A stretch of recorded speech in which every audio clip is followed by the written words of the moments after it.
Hey, fellow traveler.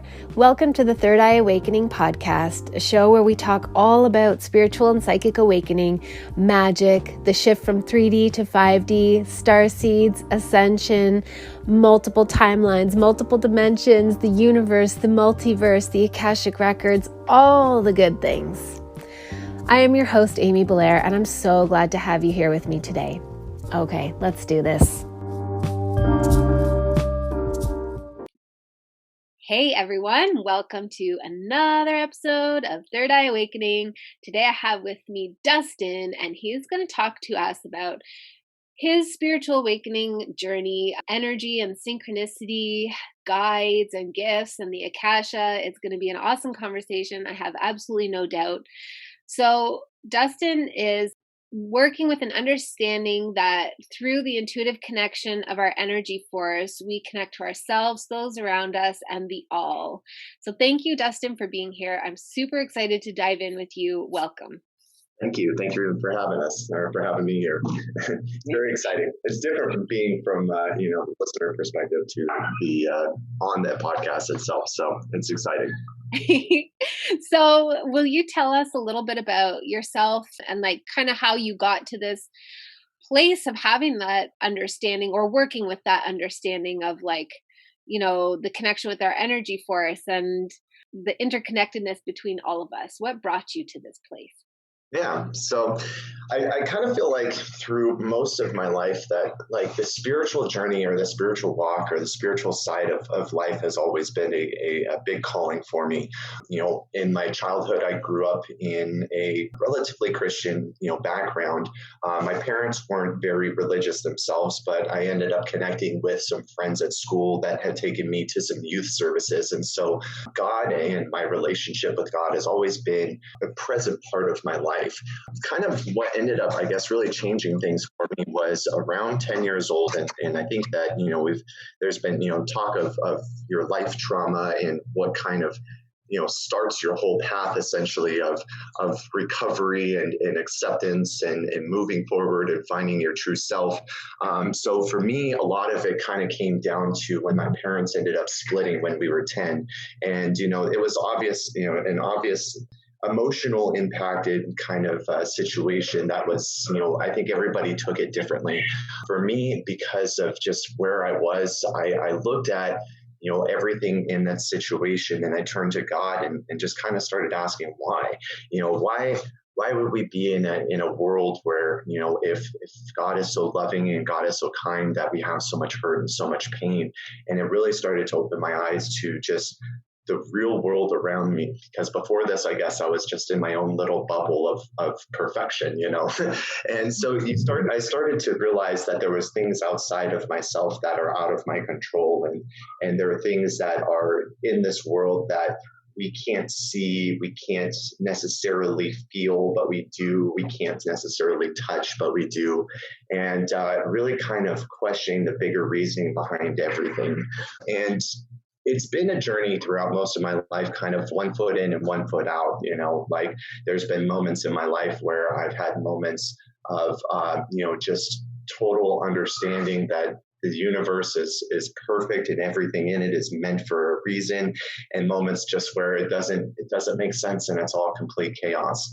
As I got older, I think the notion of, instead of looking at it as God, it was really this emotion of energy or of love really started when I tried to figure out why we do things to each other, or why it is that the decisions that we make have the impact that it does.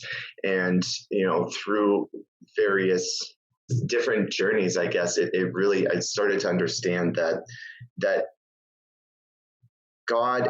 So when we talk about God, it's more of an energy force, and realizing that if we take the word God out of it, because that's where the stigma comes from, that's where I think a lot of people get hung up on the essence of life. And when we look at it as energy, we look at the binding force that connects all of us, from the energetic pulses of like the molecules and the atoms and the vibrations of them turning and moving, to the breathing aspect of our physical body, to watching the movement of the earth, like, from plate tectonics to, an avalanche. Like, there's energy inside all of it.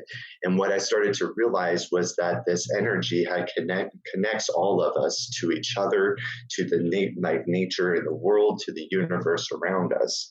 And it was a very interesting realization that we are all made of energy, because you really start to understand that things from like touch to eye contact to a smile to just even words all connects us in this like web of a web of energy, essentially. I mean, I don't even know how to really describe it beyond that, but it's a transferring of energy from people to creature to creature, from trees and rocks and crystals to the air we breathe and what is carried within it. Yeah, I mean, it was just, throughout my life, that was like the one single constant that really kept coming back up.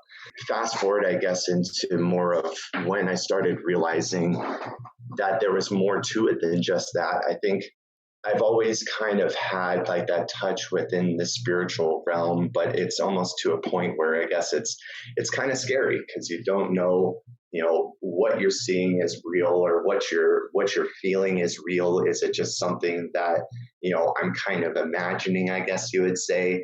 But the more that I started opening myself to it and just kind of stepping away from, I guess, the seeds of doubt, the more you start to see that these things are real. But I guess it's without going off on too far of a tangent, I guess that's kind of where I'll stop at. Yeah, that's beautiful. And I feel like, oh my gosh, there's so much in there. I guess I'll take the very last thing that you said about when you start connecting with the unseen world, and that thing that I honestly think that all of us go through. And I can't say for sure because I have not, conducted rigorous interviews with every single person in the world. So I don't know, but it's a speculation. But I think probably even the most profoundly psychically activated people still wonder if they imagined that, or if it Yeah, was a hallucination, because it's, we're so used to interacting with physical matter, which, you know, when it's a sound, like even if you hear a sound in the forest, for example, right? And like you hear a bird, but it's kind of an unusual bird call that you're not used to hearing.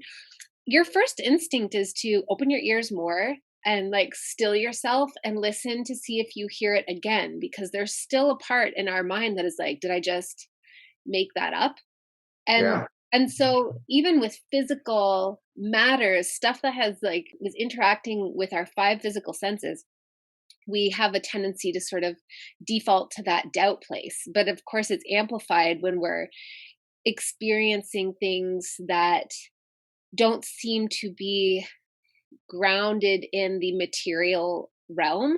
then right. then we so doubt ourselves. But to me it's like such a simple pivot, like you said, to like disengaging with the doubt and engaging with like the the possibility that this is real. And as you sort of unplug from that doubt, you realize like, oh, it is real. But if I was to believe in my doubt, then it becomes not real, because the belief in my doubt is what determines how I perceive it, you know?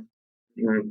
It's, because I think that regardless of what area that you focus on, whether it's like psychic abilities or intuition, or even the world of synchronicities or the law of attraction or manifestation, like into ghosts and all of that. I mean, there's something about the aspect of fate that I think has been programmed into our DNA, or into our genes, of understanding that there are things around us that are outside of our basic understanding.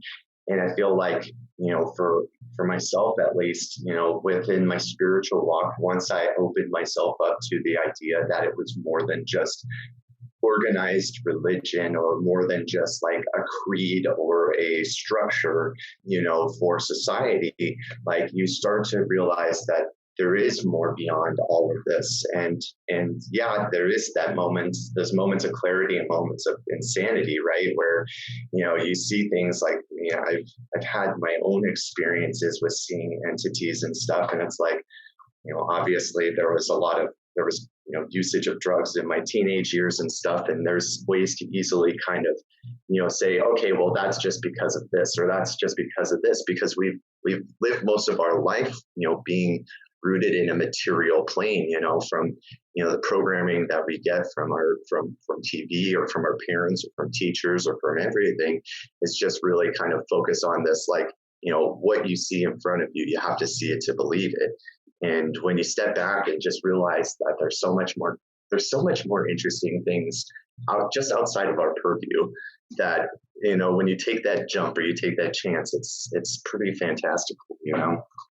Totally. And so I'm so interested in if you have any stories that you want to share around seeing physical entities, but I'm also curious, or whatever, it doesn't have Yeah. to be physical entities, but I'm also curious, do you think, because I agree, I feel like there's so much strangeness because this is such a, you know, yes, through all that programming and conditioning and just the way we're guided, basically, whether it's nefarious or incidental. I think it's a combination of both, where we focus deeply on the physical material realm, and so therefore we kind of like filter out, our brains learn to filter out all kinds of other information. But do you think it's just as simple as like be like opening up your interest and your curiosity to experiencing more Yeah. that invites it in?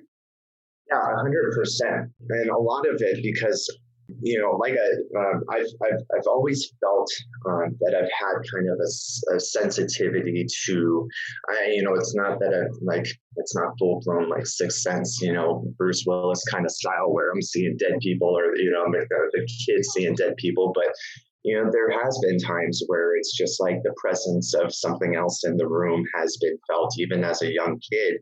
And, I remember like, 6 to 10, somewhere around those ages, like, a lot of it started because my dad was really into like the X-Files, right? And he loved a lot of this like alien stuff, extraterrestrial and just shit that makes you kind of like scratch your head and like, wait, hold on, like, is this true or what's going on, And so like, I easily like looking back would like play it off like, oh, it's just because I saw something on TV, but it's like you would see figures in the backyard or, aliens, like, and it's like, maybe am I imagining things or maybe am I not, You really look at it like, okay, as a kid, it's like you're almost like your overactive imagination. But, as I got into my teenage years and started experimenting with, the usage of different kinds of drugs and stuff like that. And, for me, a lot of it was, a coping mechanism to deal with, the trauma that was going on at the time. But I also do truly believe that there are certain drugs, psychedelics and otherwise that essentially lift that veil that is put in between us from this realm and the other realm or the spirit realm or, the one that is here but is not, And I remember, there was a time, it was about 2, 3 o'clock in the morning. And I've always gone back and looked at this, kind of reflected on it to see, is this something that was just kind of a hallucination as a result of doing, drugs, or was this something that I saw because I was able to, and it was about 2, 3 o'clock in the morning, and I'm walking home from a friend's house, and I'm getting off. We had light rails in where I was living, so kind of like above ground subways almost, right? And I got off the light rail, and at that stop, I had to walk up the stairs to the top of the bridge to walk down the street to eventually get to my house. And so I got my music on, and that's always been something that is music has always been a very important aspect. It's always just, it sets the tone, sets the mood. It's something that has always been an active part of my life. And I think that has a lot to do with this too, is just being in tune to different vibrations. But I'm walking down to the bottom of down the bridge, and I'm going to cross the street. But I felt as I was about to cross the street, like I sensed something, like not behind me, but I saw it, like I felt the energy pulling from behind me. And I looked back, and there was this guy, and it wasn't like a real guy. It was actually like an entity of light in the shape of a guy, right? So he was probably about 6'2", and I couldn't see any features of this person. It was just white light, like it was like a yellowish white light, and it scared the living shit out of me. I mean, it's 3 o'clock in the morning, and I have no idea what this is. I'm freaking out, but I know that this is real, and it wants me. Like I'm starting to trip out, and so I start running because I don't know what else to do. It's just like you see this kind of stuff, and I freak out, and I start running, and this thing starts running after me, and I look back, and every time I look back, it's like this ungodly speed. Like it wasn't like he was running, but it was like he was teleporting, almost like from one space to a next. But it was like a movement that you could see, but it was like in those moments when you watch those scary movies, when you're watching that like possessed girl kind of moving super quick down the hallway, like, Yes. so that was kind of so that's the feeling that I was having, and that's what I was seeing. And I'm like a quarter mile to half a mile from my house, and all I know is I gotta get the hell home. And so I'm running as fast as I can. I feel my heart racing. I check back, and every time I look back, this thing, it's almost like it's getting closer. It's getting closer. I could feel it barreling down on me. And as I run into my driveway, I feel it like grabbing at my feet, and I race into the house, and I open the door, and I slam the door shut, and I look out the window, and he's gone. And that was it. And like it was like I knew if it caught me that something would happen. I just didn't know what, and I didn't want to find out. And so that happened, and that was basically the end of that experience. And as I got older, a couple years later, same kind of situation, 3 o'clock, 2 o'clock in the morning, I've been partying, been using drugs as well. And this time I was out in a different place, different state. I was out in the forest, and I was out in the woods because a friend of mine had a house out there. And I'm looking out into the darkness, just kind of checking out trees and just being there. And all of a sudden I started seeing these little figures, and it wasn't like shadow people or anything like that, but it was like they were like blue and reds and greens, but they were in the shape of these people, but they weren't like people, but you knew that they were in the shape of a person, and they were kind of playing in the background of the trees. And as I focused more and I kind of put more time or more energy into it, they started moving towards the front of the trees, and they started coming out of the trees. And like they stayed at the street level, from like, because you had the forest and then you had the road that separated us, and then I was on the other side. Unfortunately, they didn't go across the street, because I could tell like it wasn't good feelings I was getting from them. And so like they stayed where they were, but they were present of me. They knew who I was, and they knew I was there. And so it was almost like this. They wanted me to come across the road, but I knew better, and I wasn't going to. And as I've gotten older, it's like this understanding that I know that this stuff is there, and I knew that if I gave it the more energy or more attention that I gave it, the more that it would interact with me. And so I just kind of would just silently kind of watch, almost like a fly on the wall. And so they didn't come across the street any further. And I went inside the house and told my friends, and obviously they kind of disappeared, like the entities disappeared as I brought everybody out. And that was like the end of that. But those are like the two most specific times where like entities were interacting with me. I've had other experiences, like I considered it a God experience, where it was, I'm sitting outside, and it was a moment where I was arguing with a friend of mine. We were arguing about something, it was a debate about life, and it wasn't like we were fighting or anything, but it was just like a very intensive debate about, and I can't even remember the topic. And I just remember going outside, and I told them I had to go like I had to go outside and just go sit for a bit. And I brought my Bible out there for whatever reason. And I wasn't a Christian or a religious person, but it was just like this feeling that came out on and came to me. And so I went out to the porch and I'm sitting outside. The place that I was at was like a horse ranch. And so my friend had like 4 horses, and they're out in their pen and they're just kind of doing what horses do, they're grazing on their grass and stuff. And all of a sudden I'm watching the sky and the sky just goes from clear blue. And then all of a sudden you see these thunder clouds, like these dark clouds, like start to form coming from like the sides into the center. And like normally, like, when you're watching, animals and stuff, especially when thunderstorms and farm animals and whatnot, like they start to sense that this it's coming, and they start to like get prepared and go into their shelter and all of that. These horses were just like nothing had changed for them, and I'm watching as this force of nature is coming, and I'm watching as the buildup happens, and splash, all of a sudden this rain comes down, and it's just like it's not like an instantaneous thing. It's like it's just rolling like almost like a blanket over the land. And as the horses are feeling like the drops, they just kind of stop eating, and I look up and they just like realize, okay, well, it's time to go. And they all just kind of in a row calmly like walk into the barn, and that was that. It was just like the scene was changing, like you're watching this theater, and the scene's changing and these horses are dipping out. But it's like the power and the energy and the force and electricity in the air. It was becoming a very emotional moment. And it was like, I felt like God was like reaching out through me. And so I had opened up the Bible and I was reading. It was Isaiah, and it was about coming to God in a time of comfort. And I'm like reading, and the more I'm reading, the more this buildup is happening, and I'm feeling like this thunderstorm, and it's coming closer and closer to me. And I'm like at the edge of the wall, and as the water is dripping, as it's coming closer, like I keep scooting like further back so I'm not getting wet. And I end up right at the edge of the wall, and there's no overhangs or anything like this. But as I'm getting to the point where the water is coming right up to my knees, it literally stops at my knees, and it's raining just right at me, but it's dry. My body, to all the way behind is all dry.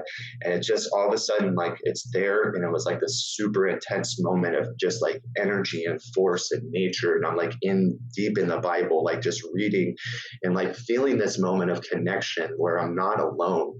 And it was just like, in this world, in this universe, and everything, like we are connected. And it was just that understanding that God is us, and like it's not that we are God, but God created us, and you can put the source or the all or whatever you want if God is that stigmatized thing for you, but that's it. Like it's all of us.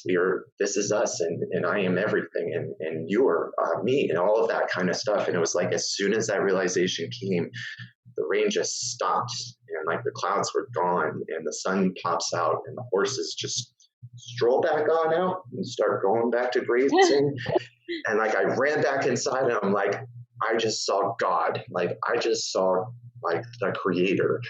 And obviously, like, it's like you have that experience, and it's like, what you had, and nobody like it just, and no, you can't express it to where like somebody's like, yeah, that is, unless somebody else has had that experience, they just kind of like nod their head at you like, yeah, man, that's cool, But yeah, like, those are some of the more intense ones that I've had, That's amazing. I think that the way that you described the storm that was like, God making itself, God's self known to you, Yeah. was beautifully described. And I totally know what you mean at the end when you're like, you've had this intense moment, and you go and like you try to tell somebody, and they're like, what did, like, oh, you saw God? What did he or she look like? You're like, well, it was a storm, and like it's so impossible to articulate it truly in words. The whole, yeah, it just doesn't fit in words because it's so far beyond that. But I've similarly had powerful experiences during storms that I I can't really begin to articulate, but it it's like you said, if somebody's had a similar situation, they get it. And if they haven't, Yeah. they're like, Wow, you saw a storm. You're like, It's, no, I saw God. yeah, and it's just this, what I've started to realize, because like, I feel like my life it becomes so cyclical. Like life is so cyclical, and I've had such a, 1 foot in and 1 foot out. Like God is real, God is not. This is real, this is not. And like trying to like figure out that place in the world where it all fits. And like I think a lot of it comes down to just wanting to find the truth and wanting to find, at first it's like, what is the right answer? Because that's how we're trained and that's how we're programmed. Is like there's a right answer and a wrong answer. You know what I mean? Like, and whether you talk about it, and I'm not like, I don't like bashing on anybody's religion or anything, because it's like, that's your path. That's great. Like, I'm so happy for you. But it's like what I found from my own experience with a lot of organized religion was that it was this almost power grab or a fight to who has the right path. And it's not, because it's like you said, like you can't articulate God, you can't articulate the power of the creator or of the life force that gives us all of this, because that we can't comprehend it. It's just a feeling. It's that notion of understanding, and like when we start to awaken ourselves to that, or whether it's, awakening ourselves to our divine intuition or to our psychic abilities, or awakening ourselves to, the truth about life, and you can go like, I'm a truther 100%. Like I'm a truth seeker, and that's, from anything and everything. Like I have an open mind to it, because I think that in our reality, like all of it connects and all of it is together. Like God is it's in me, and the breath I take, or, the sense of the flowers that you smell, it's in the laughter that you have when you're watching your kids play, or when you're, connecting with friends, it's like, that's God. And it's also like the suffering and the hurt, because without that, like, without the pain or the loss, or without like the hurt that we experience, we don't get to experience the love that much more fully, so it's everything.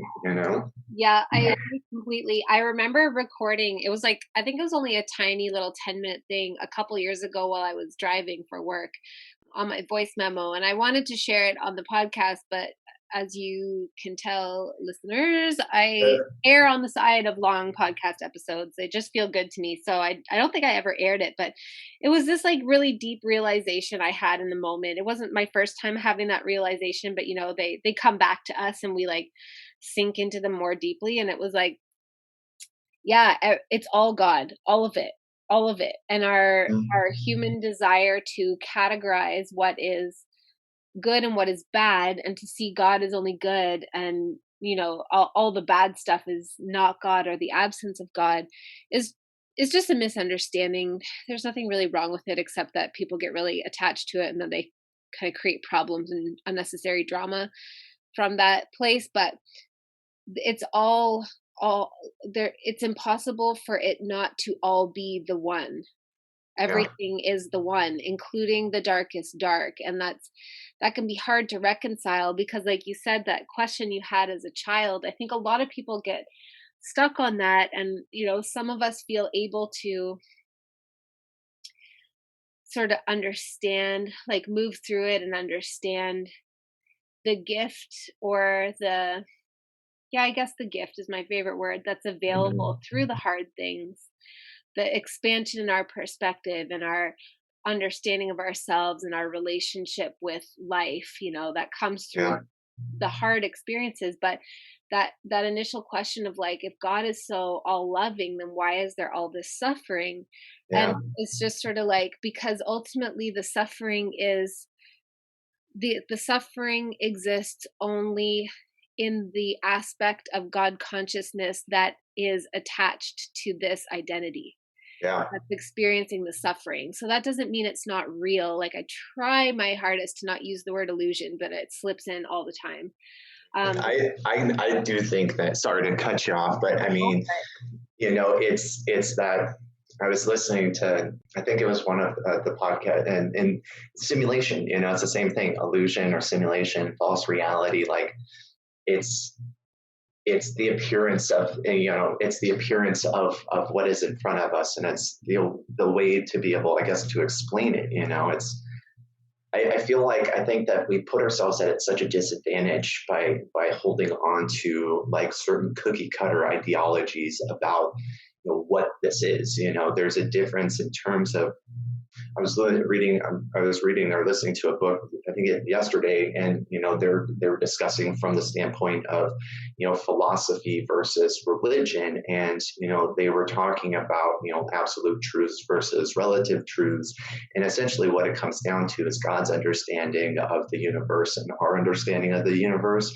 There's such a disconnect there because we can't comprehend what the creator or the source or the all has in mind for us. Like when you look at it, it's like this whole universe is a mental construct or a dreamscape or a simulation, because that's what makes sense. And because God, or the source, the all, is creating this as a way to experience it himself, or itself, and that means everything, the ups and the downs and the goods and the bads. And it's like, I think, the Hindu tradition has a lot of good to say when they're talking about like awareness and the I, and how, basically the only thing that is real is I, is the I, is myself. Like I can only prove that I am real, and everything else is a part of this reality that I'm creating. Like when you're in a dream, when you're dreaming, that you're real, and everything else in that dream is real to create that dream, but they're not actually real, if that makes sense. They're constructs that you've made. Yes, I absolutely think that's what this realm is. It's different, like I think sometimes too, or at least for me, I can only speak for myself really, that I had kind of wondered that for a long time. Like, is this a dream? Is this life a dream? But I was thinking, well, there's more continuity to this experience than there is to, what I recall from my dreams. My dreams, not my, nighttime astral travel, Yeah. cool experiences. My regular dreams are kind of all over the place, really hard to articulate the next morning because they're Mm-hmm. so jumbled. They don't follow a linear narrative, even though they make sense to me while they're happening. So I thought, oh, well, this can't be a dream. But when I started to really switch over and be like, no, this is a dream insofar as exactly like the only thing that's real is I. And that doesn't mean that doesn't make everybody else not real, but it Mm. means that we are all I. Yeah. and that I am is so powerful. It determines how we experience the dream, because it determines how we navigate the Yeah. dreamscape. And figuring that out has been like super cool for me, because now I manifest like so freaking fast now that I'm just like, oh, I'm just learning how to lucid dream in this, this waking Yeah. dream, and everything kind of responds to the power of my I am presence and my I am command. It's really cool. Yeah.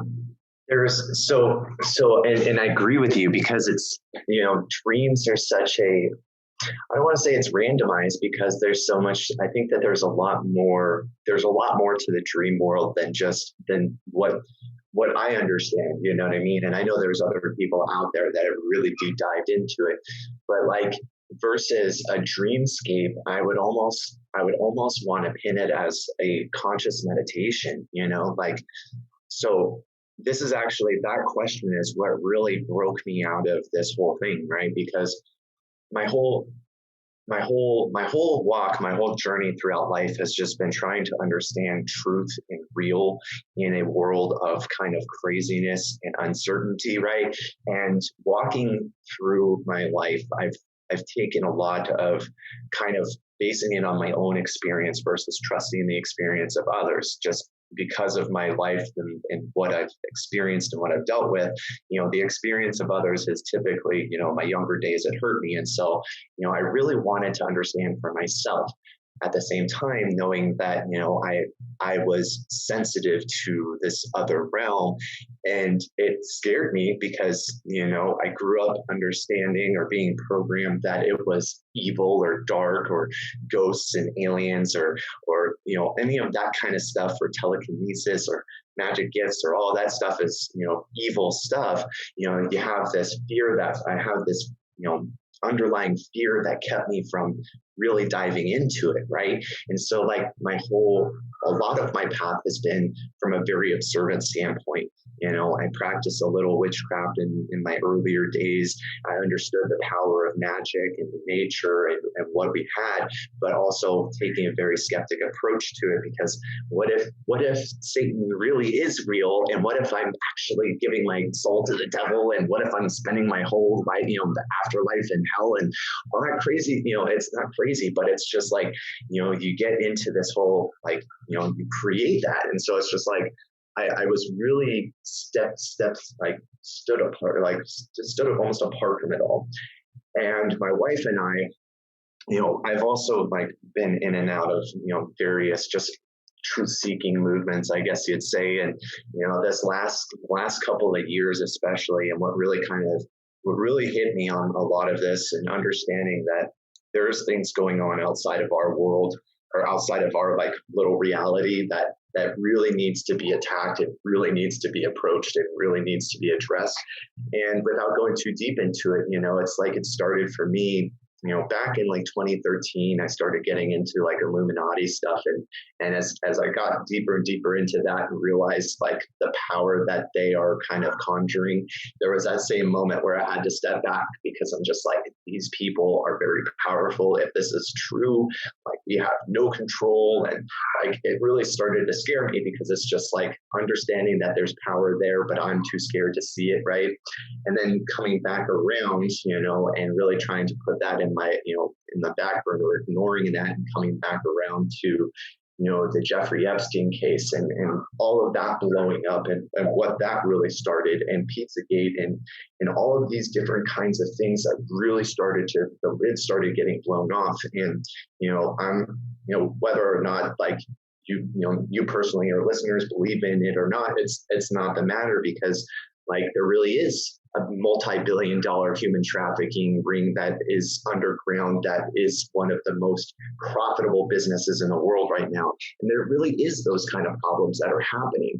And, as I started to research and get back into a lot of this alternative reality viewpoint, everything starts connecting. You watch this show about, just talking about different groups, or you see this research, or you see something that pops up about, forecasting of the populations and all of that. And it was just like so many things started clicking, and it like, this portion of life just awakened me to this fire inside of wanting to create a better world, and wanting to see the evil stopped, and like realizing that if evil is in our world, or if these powers that are utilizing and practicing evil are real, and they are actually, it's actually working, then consequently, the good side of everything is real, and God, and, at that point in my life, like God and Jesus is real, and I still believe that Jesus is very real.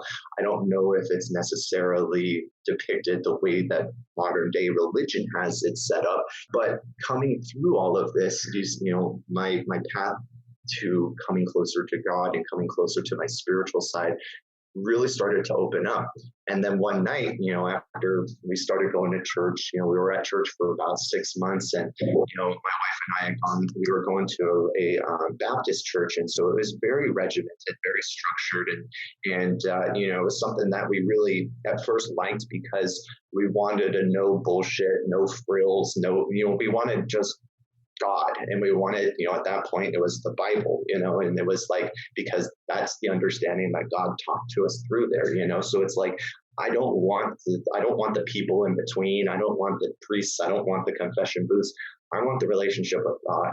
And after about 6 months, that was kind of what we came to an understanding with, was that, like the organized religion wasn't necessarily for us. My wife had one thought process, and my thought process was more that I thought it was this, and it's like Jesus and, Jesus and meditation. I don't think I feel that there was more to it. Like, I feel that Jesus had a message of love and peace and forgiveness, but also showing people how to connect to the Christ consciousness and to God through that. And I think that, like, as we've gone on throughout history, as we can see that religion has been used as a cudgel to keep people, in a little box. They've taken these things out because of the fact that it empowers you. And when you realize you don't need a priest to communicate with God, when you realize that you don't need to, join a cult, so to speak, or join a grouping or something like that in order to have that Christ consciousness, that relationship is you and your creator, like the power that they've gained from that is lost. And it was that in this like moment where we were talking, and I'm like, what if all of this shit isn't real? Like, what if I'm not even real? Like, what if you're not real? And it was just like this moment where we were smoking, we're a little high and we're talking. And it was just like this realization, like, holy shit, like, none of this is real, And like going back to like even Rene Descartes, the philosopher Rene Descartes, I think, therefore I am. And that was something that just resonated so heavy that it was like, okay, now it's time to start doing something. And so, like, diving into finding truth and beyond just like truth about deep state or the elites and the cabal and where they get their shit from. It's like, okay, if they have this, then there's obviously something there. So like, where does that come from? And started searching into those kind of things and like learning about crazy things about like, if you go into Anunnaki theory, it's like we come from the stars or come from aliens. It's like, ultimately, though, we all come from the same source. We all come from the stars. And the one thing I realized, especially this go around, was that I spent so much of my life just observing and understanding, that I forgot to actually put it into practice. And so it was this understanding that you can see it, you can feel it, but if you don't work with it, if you don't actively create a spiritual portion of your life, like you don't gain the true gift that you are searching for with it. And so like, that's been a big motivation for me now, is just finding like, if something resonates, then following that little breadcrumb and like following it down until it leads me to wherever it's supposed to. And it's like any fear or any doubt that I've had, whether it's like doubt of whether or not it's real, you know what I mean? Or doubt of whether or not I'm actually having these connecting points, like I had a meditative experience about a month ago where I was able to meet my guides. And it was like this pull, the entire experience was crazy because it started from listening to a podcast or a book in the morning. And it was just this understanding that clicked. And I can't even remember what it was, but it was just like, holy shit, I got to go and meditate. I need to get to the mountains. And I live in Arizona. So we don't, in Phoenix, we have mainly desert, not a lot of mountains, but we have a lot of really beautiful areas. You just got to take a drive, and there's a lot of spiritual connections to some of the mountains that we have. And in this process, like through this adventure, like it was just me like listening to the synchronistic cues or the tells, like the voice inside, go here, stop at this place, do this. And through this, I ended up having this meditative experience. I ended up, on this mountain with superstition, mountains. And I had this experience where I connected to, what I feel is the Christ consciousness. And when I came back, I had this astral projection where I felt like my soul coming out of my body, and I could see myself down. And once I had that conscious realization, I came back to, when I opened my eyes, my guides were like right in front of me. And it's like this moment, like where it's just like, holy shit, all of this is real. Like it really is, like if you were a kid and you like walked in and saw Santa Claus dropping your presents off, it's just like, I knew it. I knew it. Everybody said that this was crazy, but I knew it was right. And it was just like that moment of understanding. It's just like, once I realized to let go of the doubt, like, and to realize that the doubt is all programmed, like Yeah. all of the things that we tell ourselves about this stuff that makes it like less real has been programmed into us so that we don't take a second look at it and we don't question it. You know what I mean? Like, and so Yeah. when you let go of that, like the real magic starts, you know, like the real magic happens. And it's fucking amazing, you know, like it really is. Totally. And I feel like that's exactly it. And sometimes I feel like a broken record because I'm talking about it all the time about like, we're so programmed. But it's because I feel, and I had such a relative to, what other people experience. I had such a nice upbringing. But I think that's important because I think that it's important to acknowledge that the programming doesn't only come from direct trauma. Right. It's just there. It's there on so many levels to program us into that self-doubt and the low self-worth, questioning of ourselves all the time and deferring to like somebody else's explanation must be true. Yeah. And when we kind of just get over that, and it's not hard, right? Like it takes time because there's a lot of unprogramming to do, but it also is effortless. You just have to open yourself up to it and let it happen. Let yourself shift into a place of, oh, maybe I'm just going to believe in myself because nothing is objectively true at all. Everything is subjective, so why don't I just believe in myself? Then, oh my God, everything opens up, and just like you said, like all these synchronicities lead you, and I feel like God wants us to know God and wants us to know Yeah. ourselves as the creation of God. And Yeah. and so is like has breadcrumbs for us freaking everywhere. And it's all that programming of self-doubt that keeps us, I don't know, like either keeps us unable to detect those breadcrumbs, or if we detect them, it taught it keeps us Dismiss kind them of, almost. yeah, exactly, dismissing it, talking ourselves out of it. I think of all of the programming I received, very loving from, my very loving teachers and parents and family members, people that truly just wanted the best for me. I was really lucky, but it was always this message like, Amy, come back down to earth. Like, Amy, you have to get organized, be responsible. You can't, Damn. you have to get your homework done. You have to remember you have piano lessons this day. And it just felt like I was constantly being shoved into like a schedule of stuff that had absolutely no magic to it. Yeah. And all I wanted to do was follow the magic and be open to the magic. And I know that that's a common, that's just my version of the same experience that so many people have.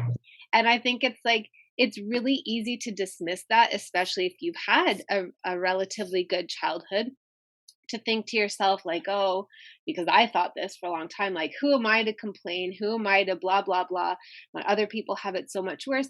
And it's good to acknowledge the ways that, we had it good, but it's also fine to acknowledge what the fuck is the purpose of school other than Yeah. to train you into fitting into a system and not questioning it, and to Just train an you. inoculation system, you know? Yeah, and like to train you into, just like you said earlier in the conversation, believing that there is a right answer and a wrong answer, and you want the right answer because you feel good, you get praised.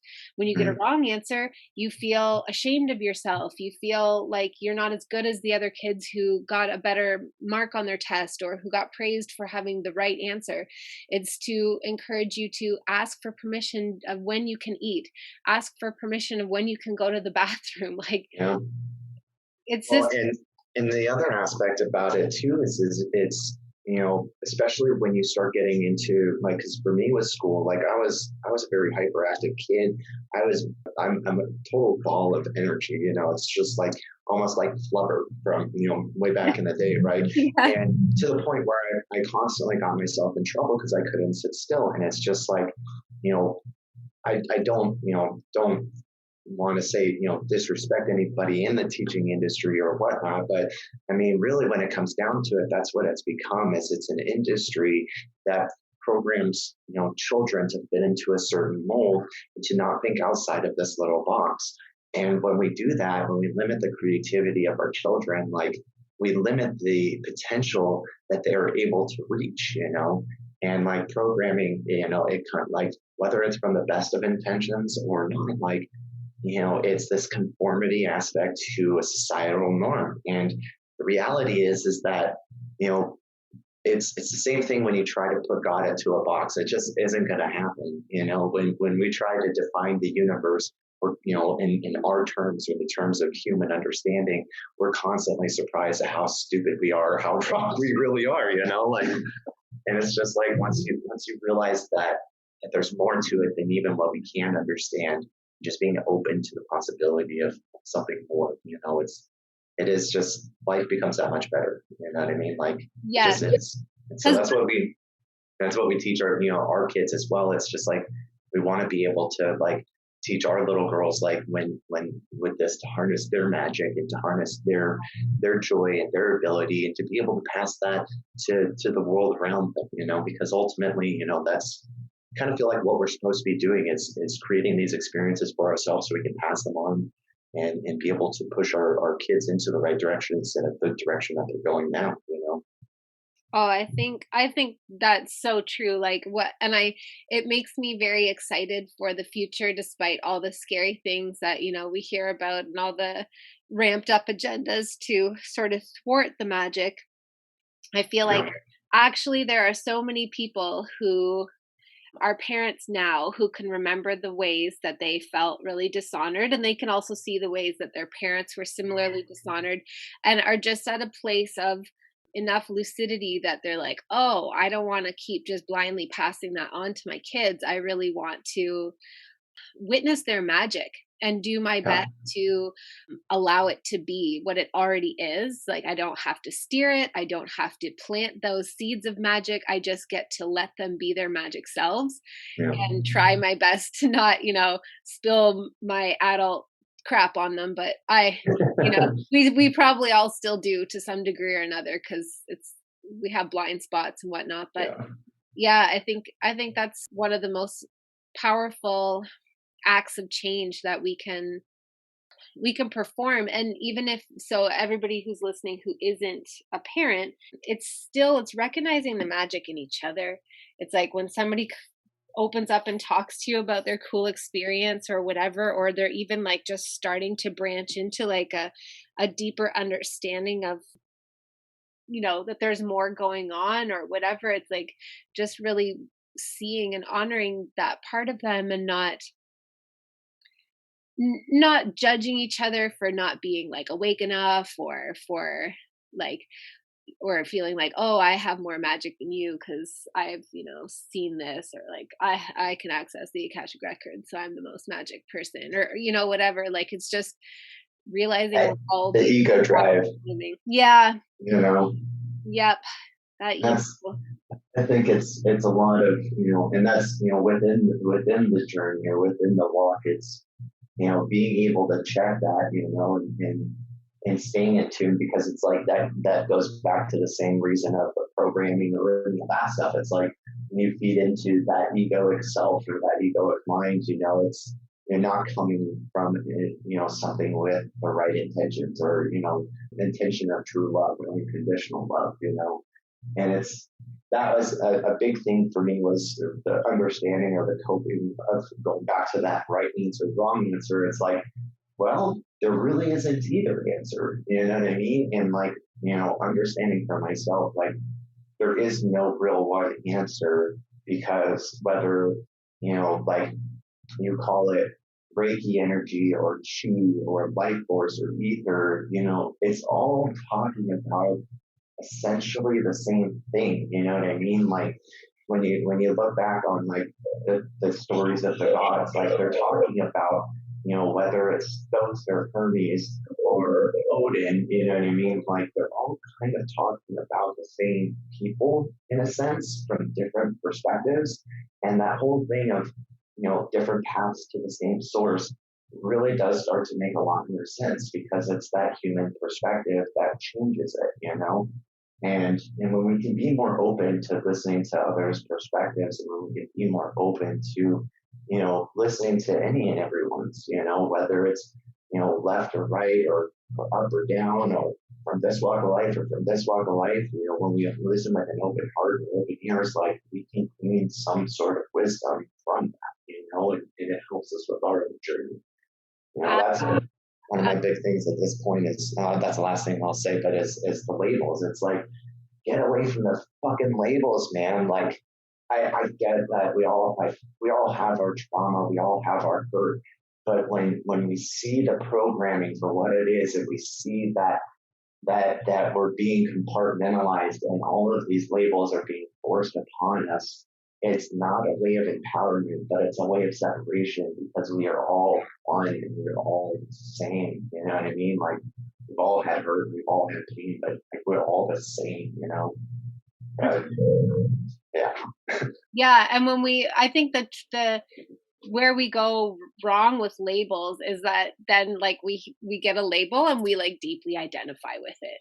Yeah. And it like kind of gets its tentacles into us and who we think we are, and it completely hijacks our experience in the dream.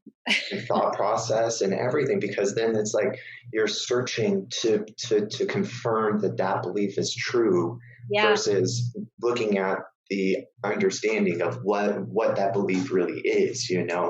It's like, in high school, that was always like, something I never really understood. It's like you had your jocks or your cheerleaders and your goths and your this or your that, and it's like, I don't like being just one person. Like, I like being able to like connect with everybody. Why limit yourself to one rut? And I think that when we try to identify, when we accept those labels that society is forcing down our throats, it keeps us from being able to understand our true nature. Yeah, I agree completely. It's just allowing ourselves to be undefinable. Yeah, really, it's like anything that we seek to define. It's funny because even in physics, I think The observer effect, right? Yes, like that's when you start exactly. looking into I was like, quantum damn it, what's his physics. name? I can't remember it. I knew it started with an H, but yeah, exactly that. You can't pinpoint the velocity and the location at the same time. You can pinpoint the velocity, but then you don't know the location. You can pinpoint the location, but you don't know the velocity, because everything is in such flux, nothing is definable. And when we can just sort of like relax that attachment to defining anything, man, it's like the universe just opens up and yields so much cool shit because we're no longer filtering it out. Yeah, and it's what has blown my mind about all of this is that what used to just be considered woo-woo crap, saying is being proven on a consistent basis in quantum physics and in science as of right now. Like they've proven that like you said, like you can't measure time and distance at the same time. If you observe a particle or and you test that particle, it's going to react differently based on whether or not you're actually observing that particle. And learning that everything is vibrating or in constant consistent motion. It's just like when you start breaking it down to these little digestible, easy to like listen to little chunks, right? It's just like, oh wow, yeah, like that makes sense, that makes sense, that makes sense. And all of a sudden you turn back around and you have this whole idea of reality and this understanding that makes so much more sense than just, God created the world in 7 days, and if you don't believe in this, then you're going to hell for eternity. And if you believe this, you're this, this realm of gold-plated roads, and everybody is going to be there, and it's a party, it's just like there's just so much more to it, and it's just like that's what becomes exciting about it. It's just like you start to learn within all of this your little place in it all, and like I'm happier than I ever have been because of that, and it's just like, because it's that knowledge and that understanding that it's that walk towards our creator, that the ascension through, different realms or dimensions to get to the source. Like ultimately that journey doesn't have an ending with this life, and like it's a continuous learning process. And it's just like through that you understand that time isn't time has no spot here. It's like, when I start getting like not frustrated, or impatient, I should say, like I've taken on like Reiki, and I'm starting into spagyric tinctures, and I'm doing all of these different things because I want to explore and experience these different aspects. And there's points with it, like especially being new, it's like, oh man, I can't wait until I can just do this portion, or get into this complexity or something like that. And it's like, when you realize that it's beyond just this life, and that all of this is so much more, it's like you just enjoy the process that much more, or I do. At least I'm able to take every meditation as what it is, or take every yoga practice, or take every Reiki session, or every ritual or ceremony. It's like you just take it for what it is, and everything kind of connects, and everything will get to where it is, and we'll ascend when we're right and when the time is right. And for now, it's about just acting, and that's I guess my biggest takeaway with this is that you don't learn anything fully, or you don't truly grasp it until you start to actually do these things. I started Reiki because it's synchronistically been put into my life in different points. I feel the energies of crystals, and I feel a lot of the energy force from these things. And it got to the point where I was just like, you know what? Like, this is obviously being shown to me, so I have to see if it's real. And if it's not, whatever. If it is, great, And it's like, the more that I just practice, and the more that I just kind of say, I don't know if this is, I don't have any expectations. I don't have any set standards that this is successful or this is not. I'm just going to allow myself to be in the moment and be there. And whatever comes may come. And it's like the most freeing experience, because that's when you really connect with all of this stuff, and that's when I've connected is by practicing these different things, like, working through understanding, getting into the Akasha, or working with Reiki, or working with crystal energy, or, creating spells and rituals, and working with the magic of the moon. It's like, observing and participating create two totally different understandings. And that was what I had to realize for myself. And now that I'm fully engrossing into it, it's just so much of a different heartfelt experience that just, your soul connects with. Yeah, absolutely. It's just, there's so much to play with. There's such not any scarcity or pressure that we've been manipulated to believe that there is. It's so much more of a playful experience, and exciting, and like you said, like, not letting it just lead you to where it wants to lead you, and become what it wants to become, and not have an rigid end destination in mind. It opens up so much potential for our expansion. I really don't think it's any more complicated than that. I really don't. Dustin, this has been such a beautiful conversation. I'm so glad that you agreed to come on the podcast and share your perspective and your really cool stories. I feel like this is going to be expansive for the listeners. So thank you so much for your time. Thank you for having me. I really appreciate it. It was an amazing experience, and one that I hope to continue on with. So thank you so much for helping me kind of start this. No problem. This is Dustin's first podcast conversation. So I feel very honored. I hope you didn't feel grilled.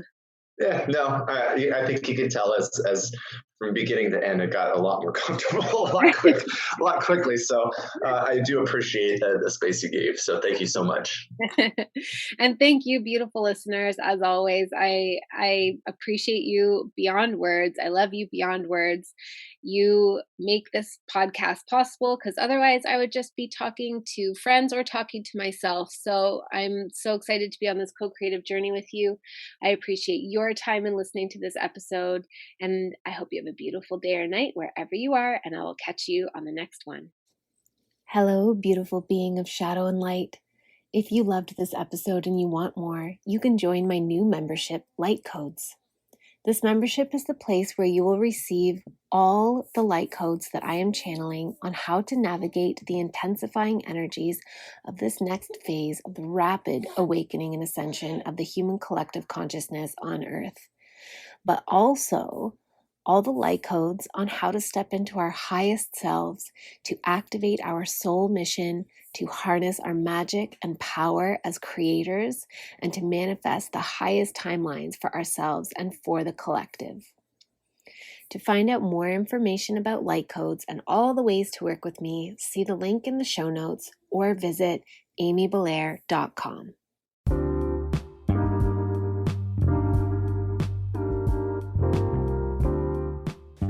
Thank you so much for being here with me on this episode. I appreciate you more than my words could ever say. Please remember to rate, review, subscribe, and share, and I will catch you on the next episode.